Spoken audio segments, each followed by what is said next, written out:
오늘 우리에게 주신 하나님 말씀은 여호수아 15장 1절에서 4절 말씀입니다. 우리 함께 읽겠습니다. 시작. 또 유다 자손의 지파가 그들의 가족대로 제비 뽑은 땅의 남쪽으로는 에돔 경계에 이르고 또 남쪽 끝은 신광야까지라. 또 그들의 남쪽 경계는 여매의 끝 곧 남양한 해만에서부터 아그라빔 비탈 남쪽으로 지나 산에 이르고 가데스바네아 남쪽으로 올라가서 헤스론을 지나며 아달로 올라가서 돌이켜 갈가에 이르고 거기서 아스몬에 이르러 애굽 시내로 나아가 바다에 이르러 경계의 끝이 되나니 이것이 너희 남쪽 경계가 되리라. 아멘. 오늘 새벽에 예배하신 하나님의 은혜가 우리 성도님들께 함께 하시기를 예수님 이름으로 축복합니다. 아멘. 자, 오늘 말씀은 유다 지파가 가나안 땅을 분배받은 내용입니다. 15장을 쭉 읽어보면 유다 지파가 분배받은 땅이 상당히 넓다는 것을 알게 됩니다. 우선 남쪽 경계를 보죠. 1절을 다시 보십시오. 중간 부분부터 보면 남쪽으로는 에돔 경계에 이르고 라고 되어 있습니다. 에돔이 어딘지 여러분 다 아시죠? 이스라엘 백성들이 전에 가나안 땅에 들어오려고 했을 때 에돔 땅을 지나서 오면 바로 가나안 땅으로 올 수 있는 지름길이었습니다. 그래서 에돔 너희 지역을 좀 지나가겠다라고 요청을 합니다. 그런데 에돔 사람들이 반대하죠. 그래서 돌아서 가는 번거로움이 있었습니다. 바로 그 에돔입니다. 자, 그러면 에돔 경계까지 이르렀다는 얘기는 가나안 땅 초입이었다는 겁니다. 유다 입장에서 보면 가나안 땅 제일 남단 쪽이라는 겁니다. 그리고 또 1절 끝부분에 보면 남쪽 끝은 신광야까지라고 되어 있죠. 가나안 땅 제일 끝쪽에 있는 광야입니다. 애굽에서 가장 가까운 쪽이죠. 그러니까 가나안 땅 제일 남쪽까지가 유다의 경계입니다. 그 다음에 그러면 북쪽과 동쪽을 보죠. 5절로 내려가 보시기 바랍니다. 5절. 자, 같이 있습니다. 시작. 그 동쪽 경계는 여메인이 요단 끝까지요. 북쪽 경계는 요단 끝에 있는 해만에서부터. 자, 이렇게 되어 있습니다. 동쪽 경계는 여메인이, 동쪽 라인은 여메, 사해를 말합니다. 요단강 물줄기를 타고 쭉 내려와 물이 고이는 그 사해, 염분이 높은 곳이죠. 거기까지가 동쪽 경계입니다. 북쪽 경계는 뭐라고 나옵니까? 북쪽 경계는 요단 끝에 있는 해만이라고 나옵니다. 요단 끝, 요단의 상류 지역을 말합니다. 요단 물줄기가 시작되는 그쪽, 그 부근에 예루살렘이 있습니다. 거기까지가 북쪽입니다. 자, 그러면 지금 남쪽과 동쪽과 북쪽 경계가 나왔죠. 남쪽은 제일 밑에 쪽이고 가나안 땅, 동쪽은 요단강 라인이고 북쪽은 예루살렘에 있는 그 라인 그쪽입니다. 요단강 상류 쪽. 그럼 서쪽은 그럼 어디인가? 12절로 내려가 보시죠. 12절 제가 봅니다. 12절. 서쪽 경계는 대해와 그 해변이니. 대해는 지중해입니다. 그럼 지중해가 곧 서쪽 경계인 겁니다. 자, 그러면 성도님들, 지금 오늘날 이스라엘 지도로 봤을 때 남유다 지파가 분배받은 땅은 이스라엘의 거의 남쪽 절반에 해당됩니다. 상당히 넓은 땅입니다. 자, 그러면 왜 하나님은 유다 지파에게 이렇게 다른 지파와 달리 넓은 땅을 분배하게 하셨을까요? 첫째는 인구가 많아서이기도 합니다.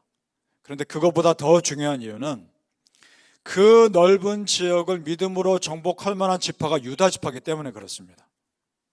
유다 지파야말로 그 모든 넓은 땅을 믿음으로 온전히 정복할 만하니까 그 땅을 맡겨주신 겁니다. 우리가 알고 있는 그 믿음의 사람 갈렙이 유다 지파 사람입니다. 자, 그러니까 성도님들 이런 겁니다. 하나님이 어떤 일을 맡기실 때는 그 사람이 감당할 능력이 있으니까 맡기시는 겁니다. 믿습니까? 더 정확히 말하면 그 사람에게 감당할 능력을 주실 것이기 때문에 맡기시는 겁니다. 믿으십니까? 따라서 순종하기만 하면 그 하나님의 은혜 역사에서 나는 중요한 일을 맡게 되는 겁니다. 따라 성도님들, 어떤 일을 앞에 두고 부담만 같이 쓸 것이 아니라 이렇게 기도하시면 좋겠습니다. 하나님, 감당할 힘을 나에게 주옵소서. 그렇게 기도하시길 바랍니다. 자, 오늘 말씀 자세히 보지 않으면 또 놓칠 수 있는 것이 있는데, 조금 전에 유다의 북쪽 경계가 요단강 물줄기가 시작되는 쪽이라고 말씀드렸죠. 그 부근에 예루살렘이 있습니다. 자, 그러면 그 예루살렘 그 라인을 기준으로 해서 쭉 지중해가 경계라고 했으니까 지중해까지 쭉 가면 거기에 아직 정복하지 않은 가나안 족속이 삽니다. 그들이 바로 블레셋입니다.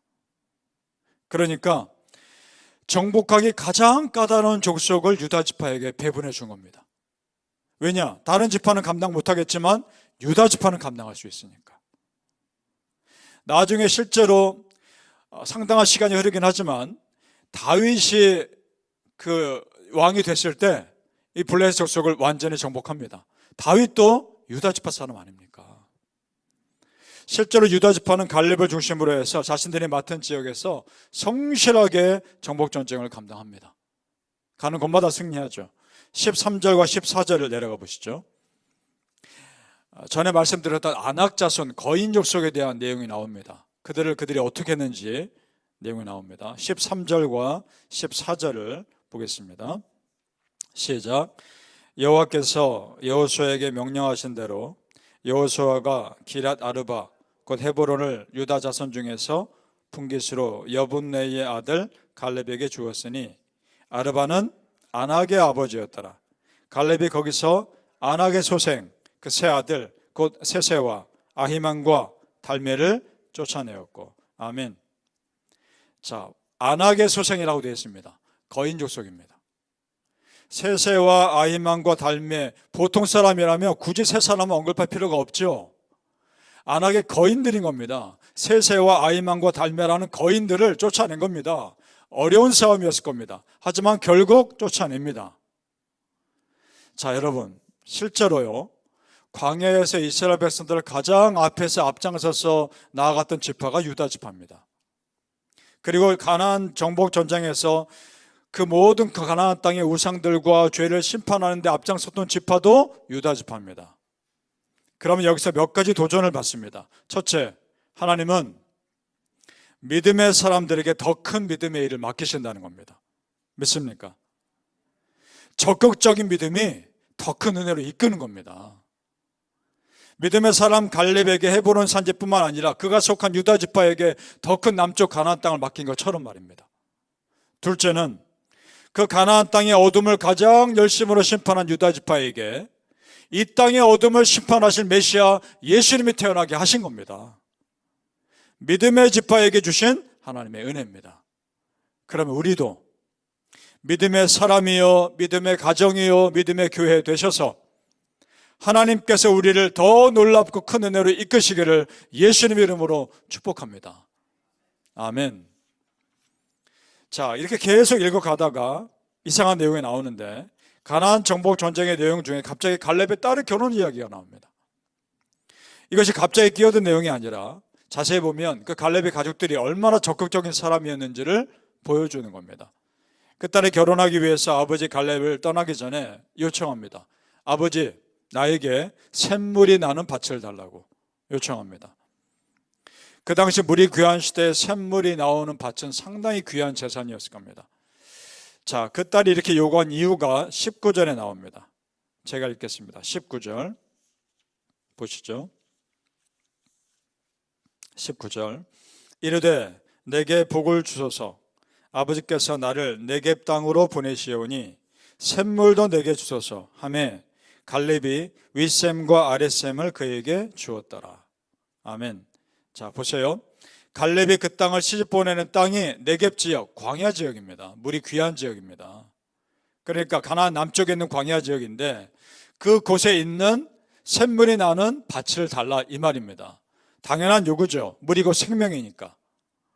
그래서 이렇게 요구할 수 있었던 겁니다. 자, 그런데 지금 우리로서는 이렇게 생각할 겁니다. 딸이 아버지에게 이런 요구할 수 있는 것 당연한 거다라고 생각할지 모르겠지만 그 당시의 여성들은 공동체 인구 조사의 숫자도 들어오지 않았던 사람들입니다.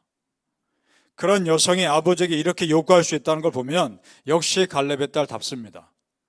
그런 겁니다. 이런 요구 쉽게 할 수 없었던 시대란 말입니다.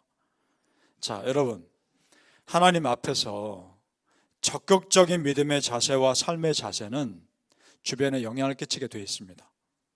그러니까 갈렙의 자손들은 그 아버지의 적극적인 믿음을 보고 자랐을 것이고 그들도 그런 사람이 되었을 겁니다. 그래서 지금 이런 요구를 하는 거죠. 자, 여기서 중요한 것은 하나님 나라는 적극적인 믿음의 사람들을 통해 확장되어 왔다는 겁니다. 성도님들, 그럼 우리도 이래야 됩니다. 내 성격이 조용하거나 활발하거나 그것과 상관없이, 그건 전혀 상관없이 믿음에 있어서만큼은 적극적이셔야 합니다.